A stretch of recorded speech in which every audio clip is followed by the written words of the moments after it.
Hello everyone, welcome to Dear Love Talk with me, James. And Helena. Feel free to email us your questions at questions@lovetalkshow.tv because this program is dedicated to you and to the questions you have with anything to do with your love life. Absolutely. Feel free to email us anytime and we will answer each question individually. Now the first question comes from Jennifer Rock in Leicester, and she says, I always hear people say that getting married is a bad idea because you are stuck to one person for life. I like my boyfriend immensely, but every time he brings up commitment, I get cold feet because of this idea of waking up next to the same person for the rest of my life. What do I do? Well, I think this shows that you're probably not ready for commitment. And because the thing is, when you are sure that the person you're dating, the person you're engaged to, is the person for you, you never think, I'm going to wake up to next to this person for the rest of my life. You think the opposite.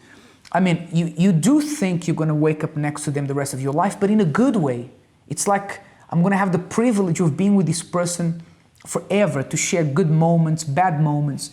Now, if you're thinking that waking up next to this person every single day and seeing their messed up hair when they wake up in the morning, no makeup, if you think that's a bad thing, you should probably not think about marrying this person in the first place. I would even say, forgive me, but I'll say it anyway, maybe it will help you, that, because you said, what shall I do? I think you are with the wrong person. Because if you don't feel that way towards the person you are dating, then you don't love the person. You haven't yet understood what love is. To me, love is like a diamond. You found that diamond and you don't want anyone else to buy it or to have it. It's yours. So even if you are still finishing your degree, but you still have some stability, or you are ready, you want to get married, you want to secure your diamond, you want to look after it, you can't wait to be, to hold that diamond, to keep it, to protect it. But there's also the case, we have to say, because you were saying, probably you are with the wrong person. There's also the case that maybe you are the wrong person. Let me explain that, because if you have an issue within yourself to do with commitment, you can't stand it, you're afraid of it, then maybe the person you're with is great. They're, faithful, they're honest, they're hardworking, they love you. But maybe the problem is with you. You might have to address that. So don't discard the person straight away and think that they're wrong. Perhaps look at you and see if the problem is with you. But for sure, when you have someone that, you love this person and there isn't an issue within yourself, you don't think, I'm going to be tied to this person for the rest of my life, it's going to be horrible. On the opposite, you'll get excited because you're going to be starting to enjoy life on a different level, because enjoying something you like with the person you love, it's twice as better. Yeah, you can't wait to build a life together and be happy and have your family. It's actually a very, very good point what you said, and that makes me even remember certain cases where the person knows that she has a commitment issue, but she keeps on going, dating and dating for a long time, and thinking the person, that others are the problem. No, and not only that, they know they have a problem with commitment, but they kind of, I'm not saying it's your case, okay? I'm talking to those out there who have a commitment issue and they are aware of it. Don't waste other people's time. Be honest, because imagine, I've known someone who was dating this person for quite a few years, many years. And suddenly, I'm sorry, I'm not ready for this. So the other person was felt completely misled and so unhappy and so heartbroken. Absolutely. And the other question is it possible to be 100% honest all the time and not hurt the other person's feelings? Yes, it is possible. In my point of view, it is. How you may ask? Well, you can tell the truth, always tell the truth. You should always tell the truth. But there is a way, of telling the truth. There is the right time to say what you want to say, and the right environment. And we have to say, Elena, let's just look at the definition of being honest, because some people... Honesty is true. Yeah, but some people, for example, they feel they have the right to attack the person, and they put down that attack to honesty. They say, for example, oh, you look horrible.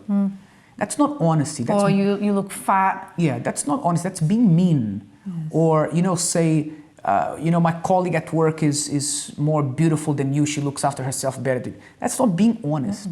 That's being... That's destroying. It's called destroying. Yeah. So, be careful, because the definition of honesty is not giving you a green card for you to say whatever you want. Honesty, you can be honest without hurting the person, but be careful that you don't confuse honesty with being mean. Absolutely, I agree with you 100%. So nothing else on that? No. Okay, perfect. No, be careful with your words, that's all, and be always very truthful, but kind as well. Okay, so the last question is for me. It says, my wife and I get on well most times, but when we can't agree on something, it often turns to an argument. How do you deal with stalemates? Well, this happens to everybody. I mean, you and I, Elena, we don't always agree. No, of course not. We are two different people. For example, we're here recording the program right now, and Elena was saying, oh, it's really cold. Can you switch off the air conditioning? I went there, switched off, and then now it's a little bit warm. But you have to, for me it's fine, for you it's not fine, but we always have to reach that middle ground. Yeah, but if it were a few years ago, we would have an argument right here, right now, because he would say, listen, we have to get on with this and make up your mind. And I would say, look, I switched off the air conditioning 5 minutes ago, what's wrong? But he decided to be kind and to be understanding and to, be understanding. That's it. Sometimes you just have to be understanding and agree to disagree. Yeah. And the thing is, it's important to mention that we even agree on most things. I mean, you probably agree with your partner with most things, but there will always be something that you don't always agree on. And the important thing is, number one, to understand that this is okay, it's normal. Some people, Elena, think that because I don't agree always with my partner, it means we're not on the same level. It means we're not fit for each other. That's wrong. It's completely wrong. It's normal.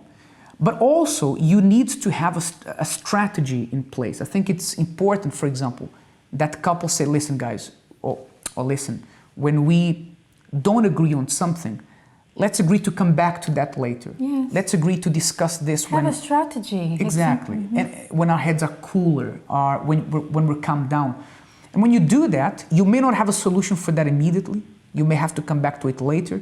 But eventually you will reach an agreement. And think with me, how boring would it be for your partner to always say yes and agree with everything? And I mean, it shows no personality whatsoever.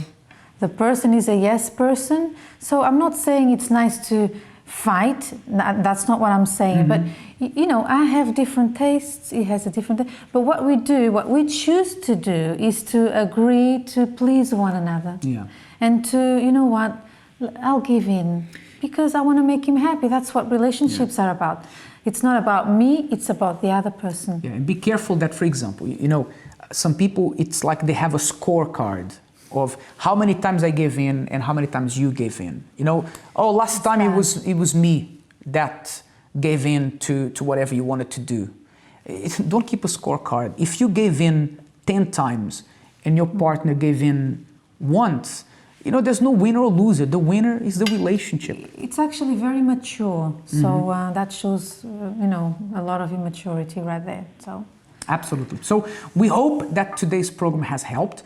And remember, you can contact us via Facebook or via email on questions@lovetalkshow.tv. Send us any question you have regarding relationships. And remember, we will be as honest as possible. We don't claim to have the perfect relationship, but in going through our own problems and dealing with them and helping other couples, we believe we can also help you.